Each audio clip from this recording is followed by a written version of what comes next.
दिसंबर की तेज ठंड और हर तरफ कोहरा ही कोहरा। दूर दूर तक देखने पर भी कोई नजर नहीं आ रहा था। घर में सब लोग रजाइयों में दुबके पड़े थे। सास और जेठानी भी अपने अपने कमरे में अपनी अपनी रजाइयों में नींद की आगोश में थी। ले देकर दो जीव ही घर में मंडरा रहे थे। छोटी बहू रानी संध्या और जेठानी का बेटा सूरज। उसका स्कूल होता था, इसलिए मन मारकर स्कूल जाने को तैयार हो रहा था। वही उसे स्कूल भेजने की जिम्मेदारी संध्या की थी। उसे उठाने से लेकर उसका लंच बॉक्स और नाश्ता तैयार करना संध्या की जिम्मेदारी थी। चलो, कोई बड़ा हो तो अपने आप तैयार भी हो जाए, लेकिन सूरज तो अभी 7 साल का बच्चा ही तो था। उसे तैयार करने में संध्या की हालत खराब हो जाती थी। इतनी ठंड में बड़ों के उठने का मन नहीं करता। ऐसे में छोटे बच्चे को जबरदस्ती उठाकर तैयार करना अपने आप में जंग लड़ने के बराबर था। ऊपर से सूरज अपना टिफिन नहीं ले जाना चाहता था। जिद करके बैठा था कि आलू के पराठे ही लेकर जाएगा, जबकि रात को जेठानी जी ने मेथी के पराठे के लिए बोलकर सोई थी। संध्या ने उनके अनुसार मेथी के पराठे बना दिए।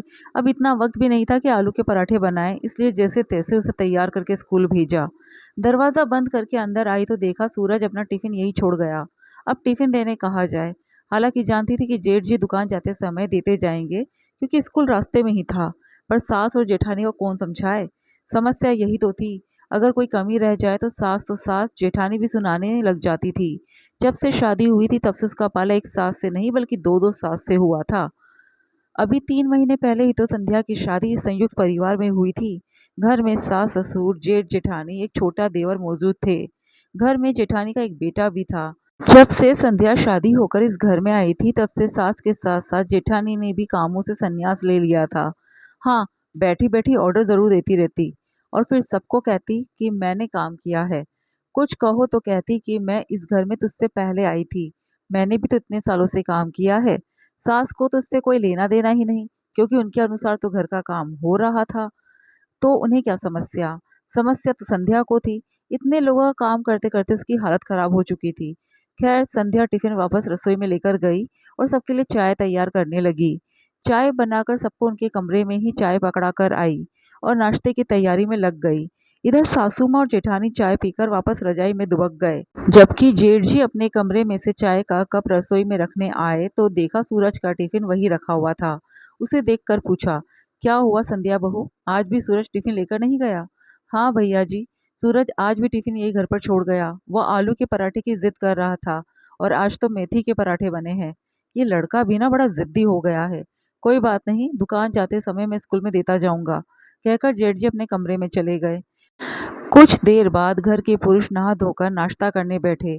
तब सासू माँ और जेठानी उठकर बाहर आई। सबको नाश्ता करते देख जेठानी जी वापस अपने कमरे में चली गई। थोड़ी देर बाद जब सब लोग जाने लगे तब जेठ जी के हाथ में टिफिन देखकर संध्या के पास आकर बोली, तुमने आज सूरज को टिफिन क्यों नहीं दिया? रोज का तमाशा लगा रखा है, एक बच्चे को नहीं संभाल सकती तुम? जेठानी की आवाज सुनकर सासू माँ भी रसोई में आ गई। क्या हुआ बड़ी बहू, तुम क्यों छोटी बहू पर चिल्ला रही हो? चिल्लाओ नहीं तो क्या आरती करूं इसकी? आज भी सूरज बिना टिफिन लिए चला गया। मेरे बच्चे को भूखा रखना चाहती है ये। क्यों छोटी बहू, तुमने सूरज को टिफिन क्यों नहीं दिया? माँ जी, मैंने टिफिन बना दिया था, पर वो आलू के पराठे की जिद कर रहा था, इसलिए टिफिन छोड़ गया। 2 आलू के पराठे बनाकर दे देती तो तुम्हारा क्या बिगड़ जाता? जेठानी अभी भी हार मानने को तैयार नहीं थी। जी जी, आपने ही तो कहा था कि मेथी के पराठे बनाना है, सो मैंने वही बनाए। अब टिफिन तैयार करने में वक्त तो लगता ही है ना।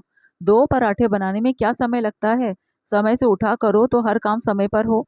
खुद ही लेट उठी होगी तभी तो लेट हो गई, और मेरा बच्चा बिना टिफिन के ही चला गया।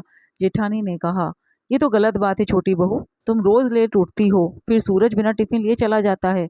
ये तो उसका भाग्य अच्छा है कि उसके स्कूल उसके पापा की दुकान के रास्ते में है, इस कारण से रोज टिफिन स्कूल पहुंच जाता है।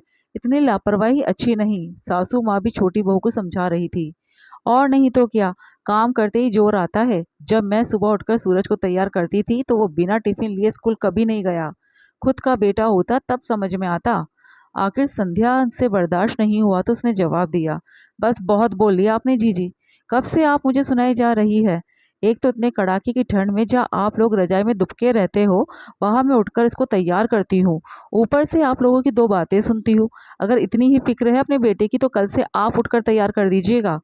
तुझसे पहले मेरी शादी हो चुकी थी और इस घर में मैं तुझसे पहले आई थी। मैंने भी जिम्मेदारियां निभाई है और तुझसे ज्यादा काम किया है, जेठानी लगभग चिल्लाते हुए कहा। माफ करना जीजी, जेठानी बनकर आपने मुझ पर एहसान नहीं किया है। जिस उम्र में आपकी शादी होनी थी उसी उम्र में आपकी शादी हुई है। अब आप पहले बहू बनकर आई, इसका मतलब ये नहीं कि आप उसका बदला मुझसे लो और बार बार ये कहती रहो कि मैंने तुझसे ज़्यादा काम किया है। जैसे मैं बहू हूँ वैसे आप भी बहू हो, काम तो आपको भी करना पड़ेगा। और रही बात सूरज को तैयार करने की, तो वो आपका बेटा है, आपकी जिम्मेदारी है, आप मुझसे कैसे उम्मीद कर सकती हो। कभी कभार का ठीक है, लेकिन ये तो रोज का ही हो गया। जितना मैं कर सकती थी मैंने कर लिया, बस अब और नहीं। कल से अपने बेटे को आप ही तैयार कीजिएगा। संध्या ने भी मन की भड़ास निकालते हुए कहा। उसकी बात सुनकर जेठानी सासू माँ से बोली, देखा माँ जी कैसे जवाब दे रही है, बड़ों का बिल्कुल लिहाज नहीं है। इससे पहले कि सासू माँ कुछ कहती, संध्या ने जवाब दिया, बस अब मैंने समझौता कर लिया माँ जी, अब और नहीं। जीजी भी घर की बहू है और मैं भी इस घर की बहू हूँ। या तो जीजी मिलजुल कर काम करवाएगी या फिर आप खुद देख लीजिए। संध्या का साफ रुख देखते ही सासू माँ से भी कुछ बोलते न बना। उन्होंने बड़ी बहू से कहा, बड़ी बहू, छोटी बहू कुछ गलत नहीं कह रही है, वो भी तुम्हारी तरह घर की बहू ही है, इसलिए काम तुम दोनों को मिलजुल कर करना पड़ेगा। और हाँ, अपने बच्चों की जिम्मेदारी खुद उठाओ। और अब ये तमाशा बंद करो, जाओ अपना अपना काम करो। सासू माँ की बात सुनकर जेठानी जी पैर पटकती हुई अपने कमरे में चली गई। वही संध्या भी रसोई में अपने काम में लग गई। दूसरे दिन सुबह रजाई से निकलते समय जेठानी जी सोच रही थी कि कहाँ इतने आराम से रजाई में सो रही होती और कहाँ एक टिफिन के पीछे इतना हंगामा कर दिया। पर अब पछताए होत क्या, जब चिड़िया चुग गई खेत। बेटे को तैयार करते समय जेठानी जी के चिल्लाने की आवाज घर में गूंज रही थी। वही संध्या आराम से अपनी रजाई में मंद मंद मुस्कुरा रही थी।